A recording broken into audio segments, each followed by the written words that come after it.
Time check. It's already 4:30 in the morning. Naku! Getting ready sa adventure namin. Teka, bago ko makalimutan kasi nung drive kami, may kukunin ako na in-order namin. Tsak, magugustuhan nyo rin yun, lalo na pag kayo ay mahilig mag-adventure. Teka lang. Guys, ito nga pala yung in-order namin. Kasi lalo na pag mga malalayong lugar, kailangan natin para sa mga personal necessities natin. Ito pala yung parang portable na bowl. Malaking tulong ito para sa mga adventurers. Lalapad. Tapos ito yung floor niya. And meron tayo ditong garbage cellophane.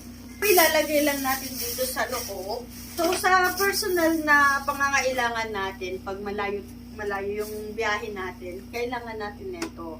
Ganito, ito yung takip niya. Pero ano naman siya, di ba? So, ganyan, no? Tadada! Di ba? Siyempre, pag naabutan tayo sa daan, hindi na tayo mamumroblema.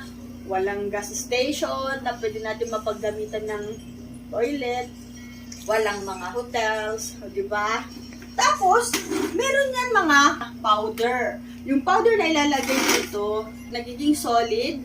Yung waste natin, ganun din yung ihi. Di ba? Parang na-freeze o frozen or whatever na ganyan. So, para hindi siya, mawala siyang amoy. Then, syempre, ano na lang natin, tapos, balutin natin ng maigi kasi wala namang amoy niyan at saka freeze naman siya. Tapos, i-dispose na lang natin dun sa tamang disposal. Pagtapos na, fold lang natin. So, yun lang.